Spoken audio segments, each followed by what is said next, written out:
जय माता दी। ओम नमः शिवाय। प्रिय भक्तगणों, आज चैत्र माह शुक्ल पक्ष की सप्तमी तिथि है और आज का दिन भूमंडल की अधिष्ठात्री माता महाकाली को समर्पित है। आज अति विशेष आनंद पूर्ण तिथि के दिन माता कालरात्रि की कथा का श्रवण करने से व्यक्ति तंत्र मंत्र दुष्प्रभाव से छूटकर खुशहाल कांति युक्त हो जाता है। शत्रु भय अकाल मृत्यु के घेरे से दूर हो जाता है। दानव दैत्य भूत प्रेत आदि इनकी स्मरण मात्र से ही भयभीत होकर भाग जाते हैं। साथ ही ग्रह बाधाओं से भी मुक्ति मिलती है। जल जंतु अग्नि आदि का भय समाप्त हो जाता है और माता की कृपा प्राप्त होती है। प्रिय भक्तगणों, इनका रूप देखने में अत्यंत ही भयंकर, परंतु ये अपने भक्तों को सदैव शुभ फल प्रदान करती हैं, इसलिए इन्हें शुभांकरी भी कहा जाता है। नवरात्रि में इनकी उपासना करने से ब्रह्मांड की सारी सिद्धियों के दरवाजे खुल जाते हैं। तो आज मैं सुना रही हूँ नवरात्रि के 7वें दिन सुनी जाने वाली माता कालरात्रि की बड़ी ही दुर्लभ पावन पौराणिक कथा, जिसे आप सभी भक्तगण बड़ी श्रद्धा और प्रसन्न चित्त मन से पूरा अवश्य सुनिएगा। इससे मन चाहे फल की प्राप्ति होती है। पौराणिक कथाओं के अनुसार शुंभ निशुंभ और रक्त बीज नामक 3 दुष्ट दैत्य थे। इन तीनों ने मिलकर तीनों लोकों में हाहाकार मचा दिया था। समस्त प्राणियों और देवताओं के सामने जीवन संकट उत्पन्न हो गया था। इन दुष्ट दैत्यों के बल के आगे कोई भी अस्त्र शस्त्र टीक नहीं पा रहा था। अंत में परेशान होकर सभी देवतागण भगवान शिव के पास पहुँचे और उनसे समस्त प्राणियों और अपने प्राणों की रक्षा की गुहार लगाई। शिव जी ने देवताओं की व्यथा को समझते हुए उन्हें शीघ्र ही इन संकट से छुटकारा दिलाने एवं समस्त प्राणियों की सुरक्षा का वचन दिया। शिव शंकर जी को पता था कि इन दैत्यों का संहार माता पार्वती ही कर सकती हैं। तत्पश्चात भगवान शिव ने माता पार्वती से कहा, हे देवी, आप आदि शक्ति जगत जननी है। आपके तेज का सामना तीनों लोकों में कोई नहीं कर सकता है। आप इन दुष्ट राक्षसों का वध करके इस सृष्टि की रक्षा करें। शिव जी की आज्ञा पाकर माता पार्वती ने दुर्गा देवी का रूप धारण किया और शुंभ निशुंभ एवं रक्त बीज का वध करने निकल पड़ी। मगर उन दानवों को समाप्त करने में एक विकराल समस्या थी। रक्त बीज को यह वरदान मिला हुआ था, जहां भी उसके रक्त की एक भी बूंद नीचे गिरेगी वहां रक्त बीज जैसा दूसरा दानव उत्पन्न हो जाएगा, जिसके कारण उसका वध करना अत्यंत कठिन हो जाता था। माँ दुर्गा ने दानवों की सेना का संहार करना आरंभ कर दिया। भीषण युद्ध हो रहा था। ऐसा लगता था जैसे पृथ्वी रक्त से लाल हो जाएगी। माँ दुर्गा अपने सिंह पर सवार होकर दानवों के खेमे में प्रलय मचा रही थी। उनका रौद्र रूप देखकर दानव भय से कांप रहे थे। चारों तरफ रक्त और लाशों का अंबार लग गया था। सभी दानव काल के गाल में समा गए, मगर असल कार्य तो रक्त बीज का वध करना था। अब देखिए, माँ दुर्गा जब भी रक्त बीज पर प्रहार करती वो हंसने लगता और जहां भी धरती पर उसका रक्त गिरता सैकड़ों रक्त बीज पुनः उठकर माता से युद्ध करने लगते। माता समझ गई कि इसका वध करने के लिए इसका रक्त भूमि पर नहीं गिरने देना है। आदि शक्ति माता दुर्गा ने उसी क्षण अपने तेज से माँ कालरात्रि को उत्पन्न किया और जैसे ही माँ दुर्गा ने रक्त बीज का सर काटा, कालरात्रि ने उसका रक्त नीचे गिरने से पहले ही अपने मुंह में भर लिया और दूसरा रक्त बीज उत्पन्न ही नहीं हो सका। इस प्रकार माँ दुर्गा के स्वरूप कालरात्रि प्रकट हुई और रक्त बीज का वध हुआ। तभी से माँ कालरात्रि देवी के 7वें स्वरूप के रूप में स्थापित हैं। प्रिय भक्तगणों, इस दिन जो भी साधक व्रत करता है और माता की कथा का श्रवण करता है, उनका पूजन करता है, उसके लिए ब्रह्मांड की समस्त सिद्धियों का द्वार खुलने लगता है। उसके समस्त पापों विघ्नों का नाश हो जाता है, उसे अभय पुण्य लोकों की प्राप्ति होती है। माँ कालरात्रि दुष्टों का विनाश करने वाली हैं। नवरात्रि के 7वें दिन कालरात्रि की पूजा की जाती है। कालरात्रि देवी दुर्गा का ही एक रूप है, जिसे दैत्य रक्त बीज के वध के लिए माता ने अपने तेज से उत्पन्न किया था। माँ दुर्गा की 7वीं शक्ति कालरात्रि के नाम से जानी जाती हैं। इनका शरीर का रंग काला है, जो अंधकार का प्रतीक है। इनके बाल बिखरे हुए हैं, जो इनकी उग्रता का प्रतीक है। इनके गले में बिजली की माला है, जो इनकी शक्ति का प्रतीक है। इनकी 3 आंखें हैं, जो इनके ज्ञान और दृष्टि का प्रतीक है। इनके नासिका के श्वास प्रश्वास से अग्नि की भयंकर ज्वालाएं निकलती रहती हैं। इनका वाहन दर्भग गधा है। ऊपर उठे हुए दाहिने हाथ की वर मुद्रा से सभी को आशीष प्रदान करती हैं। दाहिनी तरफ का नीचे वाला हाथ अभय मुद्रा में है। बाएं तरफ के ऊपर वाले हाथ में लोहे का कांटा तथा नीचे वाले हाथ में खड़ग कटार है। माँ कालरात्रि का स्वरूप देखने में अत्यंत भयानक है, लेकिन ये सदैव शुभ फल ही देने वाली हैं। इसी कारण इनका नाम शुभंकरी भी है। अतः इनसे भक्तों को किसी प्रकार से भी भयभीत तथा आतंकित होने की कोई आवश्यकता नहीं। ये माता पूर्णतः ममतामयी हैं। प्रेम से बोलिए जय माँ काली, ओम नमः शिवाय। प्रिय भक्तगणों, अब आइए सुनते हैं माता काली की दूसरी कथा। वहीं दूसरी कथा के अनुसार एक समय दारुक नामक के पापी असुर ने ब्रह्मा जी की तपस्या करके उन्हें प्रसन्न कर लिया।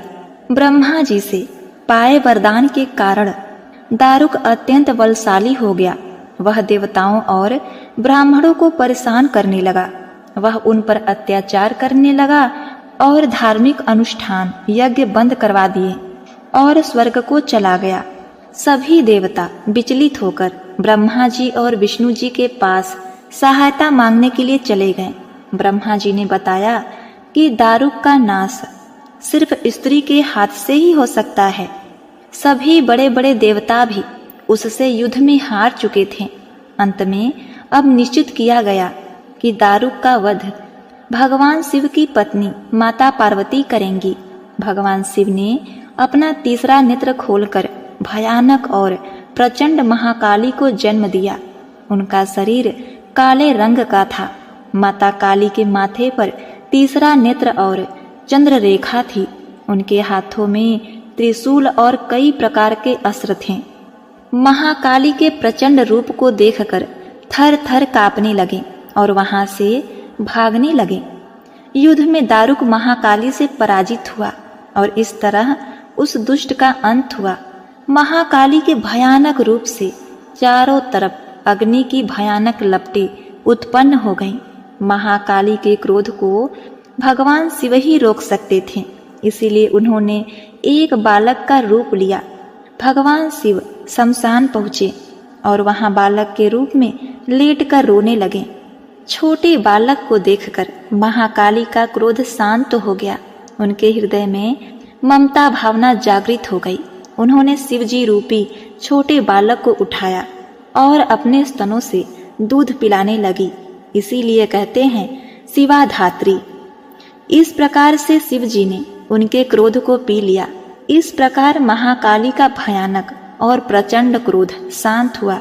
इसके बाद महाकाली मूर्छित हो गई। उन्हें होश में लाने के लिए भगवान शिव ने तांडव नृत्य किया। होश में आने पर वह पुनः माता पार्वती के रूप में आ चुकी थी। माता पार्वती भगवान शिव का नृत्य देखकर नृत्य करने लगी, जिसके कारण उन्हें योगिनी के नाम से पुकारा जाता है। एक बार प्रेम से बोलिए जय माता काली।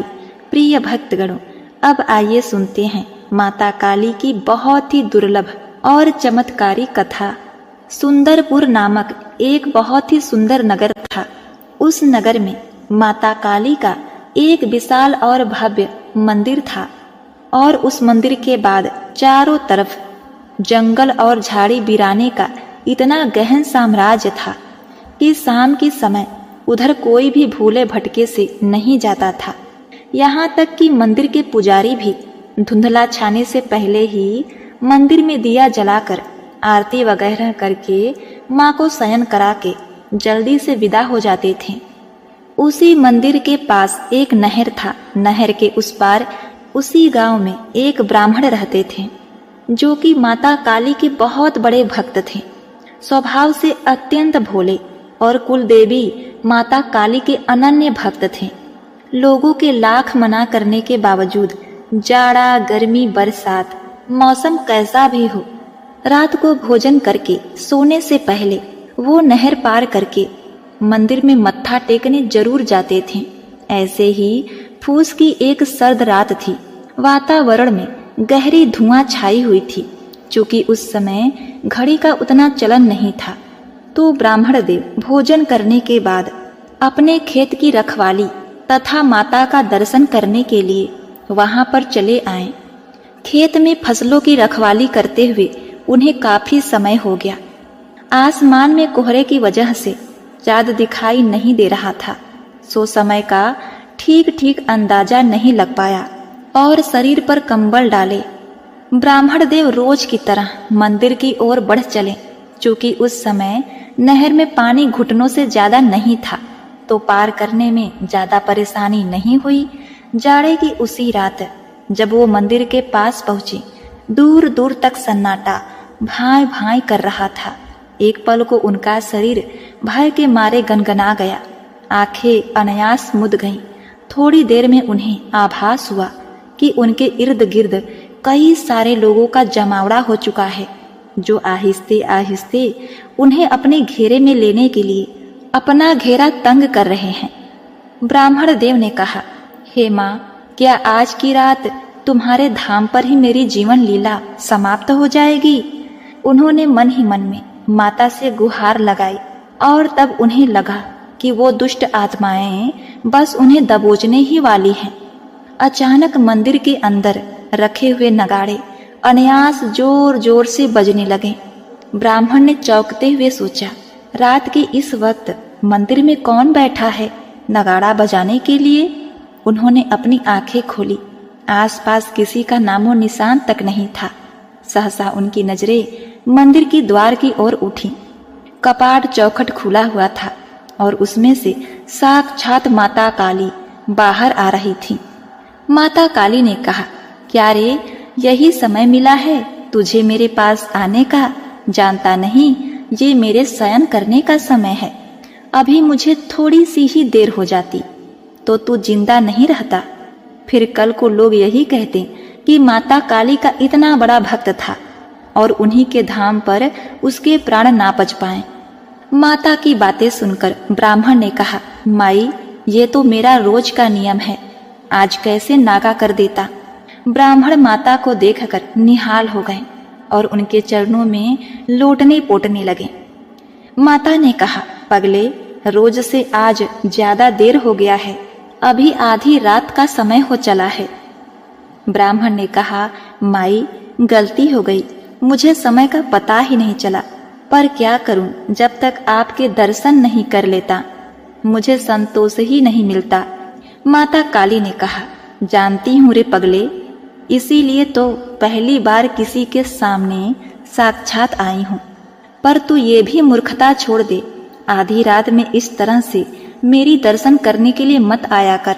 तू मुझे अपने स्थान से ही स्मरण कर लिया कर, मेरा ध्यान कर लिया कर, मैं तेरे पास चली आऊंगी।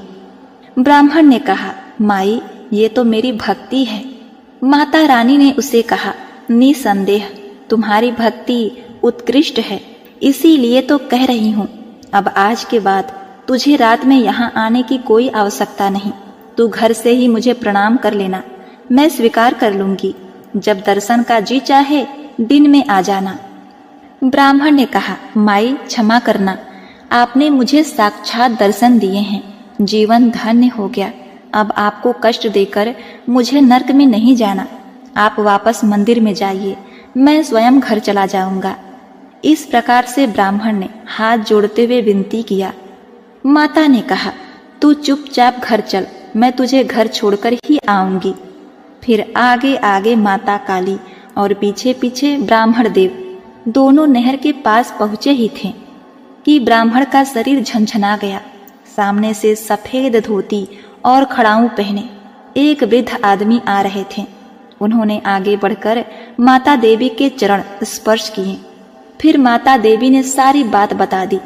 ब्राह्मण ने आगे बढ़कर वृद्ध के चरणों में माथा पटका।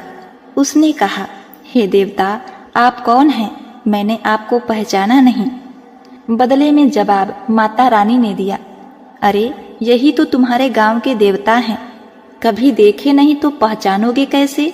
रात के पहर जब मेरा शयन करने का समय होता है, ये पूरे गांव क्षेत्र का भ्रमण करते हैं ताकि कुछ अनिष्ट ना हो। ग्राम देवता मुस्कुराएं और बोलें, माई अब आप अपने धाम पर जाइए, मैं इसे गांव छोड़कर आता हूँ। प्रिय भक्तगणों, ब्राह्मण का तो जैसे भाग्य ही उदय हो गया था। माई के चरणों में देर तक पड़े अश्रु बहाते रहे।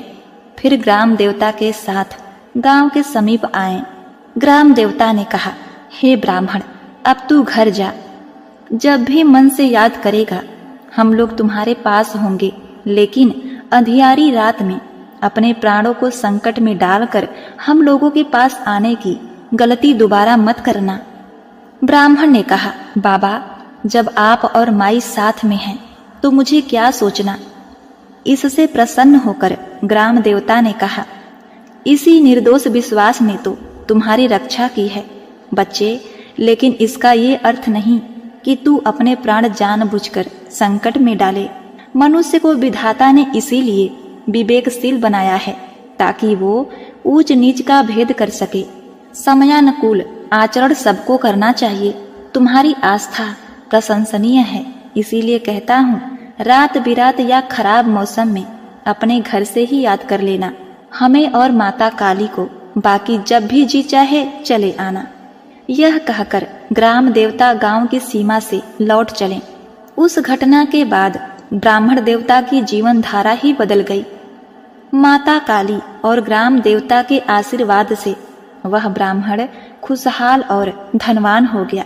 उसके घर उसके अनेक संतानों ने जन्म लिया और वह माता काली का अनन्य भक्त हो गया। ओम नमः शिवाय। जय माता काली। जय हो ग्राम देवता।